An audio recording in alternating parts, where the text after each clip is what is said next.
대선이 한 달도 채 남지 않으면서 주요 후보들의 움직임도 빨라지고 있습니다. 이재명 후보는 선대 이낙연 원톱 체제에 힘을 실어주면서 지금의 위기를 기회로 바꾸자고 호소했고, 윤석열 후보는 천주교 정순택 대주교를 찾아서 국민 통합 의지를 다졌습니다.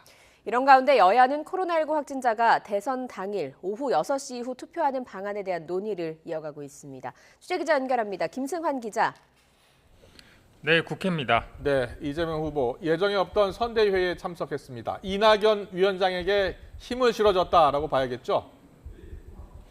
네, 이낙연 총괄선대위원장이 선대위원장직을 수락한 뒤 열린 첫 회의인 만큼 이 후보는 첫 발언으로 이 위원장을 언급하며 감사함을 표시했습니다. 이 후보가 이 위원장을 향해 현재 위기 국면을 슬기롭게 잘 돌파해 주실 것이라고 믿는다고 하자 이 위원장도 반드시 승리하겠다고 화답했는데요. 오늘 회의 모두 발언 내용 직접 들어보시죠. 많은 경험과 경륜을 가지고 계시고 역량이 뛰어나시기 때문에 이런 현재의 위기 국면들을 아주 슬기롭게 역량 있게 잘 돌파해 주실 거라고 믿고 큰 기대와 함께 박수를 보내드리고 싶습니다. 대선까지의 기간은 짧지만 그러나 많은 것을 바꿀 수 있는 시간입니다. 3월 9일 선거에서 반드시 승리하겠습니다. 이 후보는 이어 지금의 위기 국면을 넘어가려면 집권 세력 리더의 역량이 중요한 관건이라면서 유능한 리더가 자신임을 강조하며 지지를 호소했습니다. 이런 가운데 이낙연 총괄선대위원장은 이 후보의 부인 김혜경 씨의 과잉 의전 논란에 대해 겸허한 인정과 사과가 필요하다고 말했는데요. 좀처럼 지지율 반등이 계기가 마련되지 않는 상황에서 기존 입장문 발표에서 더 나아간 형태의 사과가 필요하다는 뜻으로 풀이됩니다. 우상호 선대본부장도 김혜경 씨의 사과 입장 발표를 논의하고 있다면서 언제 어떤 방식으로 할지 들여다보고 있다고 설명했습니다. 이와 함께 이 후보는 디지털 성범죄 근절을 위한 대담에 참석해 남녀 성별 갈등이 아닌 인권을 파괴하는 심각한 문제라면서 성착취물 유통을 원천 봉쇄해야 한다고 말했습니다. 윤석열 후보는 오전에 천주교 서울대교구를 방문했다고요. 네, 국민의힘 윤석열 후보는 천주교 서울대교구장인 정순택 대주교를 예방했습니다. 정 대주교는 소외된 사람들에 대해 경청하는 정치를 부탁했고, 윤 후보는 희생과 헌신을 통해 자꾸 거듭나야 한다는 말씀을 되새겼습니다. 윤 후보는 이양수 수석 대변인이 코로나19 확진 판정을 받으면서 일정에 차질을 빚는 것이 아니냐는 관측이 나왔지만 일단 정상적으로 소화했는데요.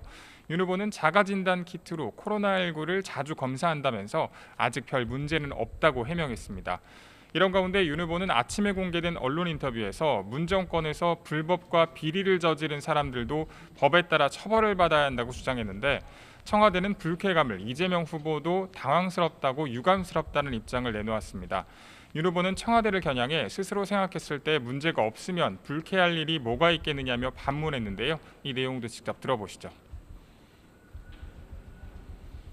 보복이라는 프레임으로 하게 되면은, 그러면 뭐 남이 한 거는, 내가 한 거는 정당한 적폐의 처리고, 또 남이 하는 거는 보복이고, 그런 프레임은 맞지 않다, 이런 말씀이죠. 저 스스로 생각하기에 문제될 게 없다면 불쾌할 일이 없지 않겠습니까? 네, 상식적인 얘기인데. 네, 그리고 심상정, 안철수 후보는 오늘 어떤 일정을 소화했습니까? 네, 정의당 심상정 후보는 오전에 국회에서 교육 공약을 발표했습니다. 심 후보는 3세에서 5세 유아에게 3년간 의무 무상교육을 실시하고 초등학교와 중학교를 연계한 9년제 학교를 시범 도입하는 등 국가가 책임지는 미래형 맞춤 교육의 기틀을 반드시 마련하겠다고 밝혔습니다. 또 대구 지하철 참사 19주기에 참석한 데 이어 불평등 양극화 해소 토론회를 찾았습니다. 국민의당 안철수 후보는 대한상공회의소 초청 간담회장에서 기업이 자유롭게 도전하고 창의력을 발휘해 세계적으로 큰 기업으로 나아가기 위해서는 정부 발상의 대전환이 필요하다고 강조했습니다.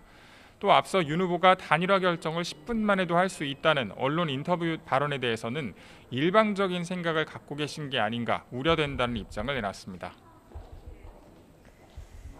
네, 코로나19 확진자가 늘어나면서 확진자의 현장 투표 방안도 대선의 쟁점으로 떠올랐는데요. 오늘 여야가 이 내용을 논의하고 있다고요. 네, 국회 정치개혁특별위원회는 오전에 이어 오후 2시부터 확진자가 투표소에 가서 직접 투표할 수 있는 방안을 논의하고 있습니다. 참정권 보장을 위해서 여야가 공감대를 이루고 있는 만큼 큰 무리 없이 협의가 이뤄질 것으로 보입니다.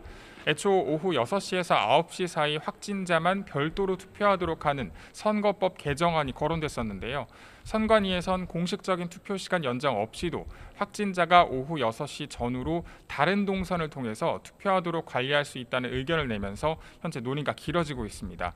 이번 결정에 따라서 대선 당일 개표 시간 역시 바뀔 가능성도 있기 때문에 어떤 결과가 나올지 주목됩니다. 지금까지 국회에서 YTN 김승환입니다.